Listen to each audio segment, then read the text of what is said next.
कहते हैं कि कोशिशें कभी बेकार नहीं जाती। इस बात को एक बार फिर साबित करके दिखाया है घोसी के विधायक विजय राजभर ने। आइए आपको बताते हैं विजय राजभर के संघर्ष की कहानी। 1 जनवरी सन 1989 को मऊ में नंदलाल के घर पैदा हुए इस पुत्र के बारे में उन्होंने कभी सोचा भी नहीं होगा कि आने वाले समय में उनका लड़का प्रदेश की राजनीति का केंद्र बनेगा। आपको बता दें कि विजय राजभर बेहद ही गरीब परिवार से आते हैं और इनके पिता सब्जी बेचने का काम करते थे। विजय राजभर ने ग्रेजुएशन तक पढ़ाई की है और वे बचपन से ही संघ की शाखाओं में जाते रहे हैं। सन 2012 और 2013 में राजभर आरएसएस में बहुत ही ज्यादा सक्रिय हुए थे। बीजेपी की केंद्र में सरकार बनने के बाद मऊ नगर के अध्यक्ष भी बने थे और 2018 में जिले के महामंत्री भी थे। नगर पालिका में 2012 में सभासद भी रहे। पार्टी में सक्रियता और जमीनी स्तर पे लगातार कार्य भी करते रहे। आपको बता दें कि 2019 में घोसी विधानसभा की सीट फागू चौहान के बिहार का राज्यपाल बनने से खाली हुई थी और यहाँ पर उपचुनाव हुए थे, जिसमें विजय राजभर ने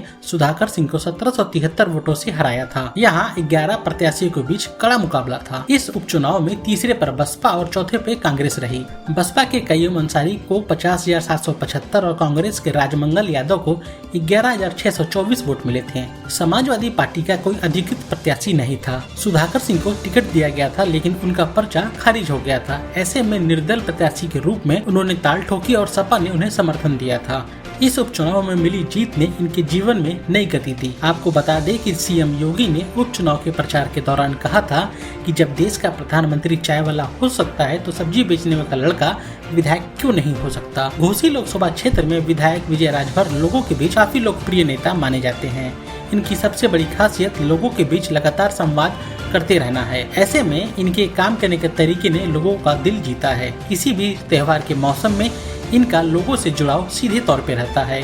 कहा तो ये भी जाता है कि इनके यहाँ कोई भी फरियादी आता है तो खाली हाथ नहीं जाता है। अगर ऐसे में आने वाले समय में यूपी के मुख्यमंत्री की कुर्सी पर ये पहुँचते हैं तो किसी के लिए आश्चर्य का विषय नहीं होना चाहिए। ब्यूरो रिपोर्ट, हिंदुस्तानी खबर के साथ सुमित चौरसिया।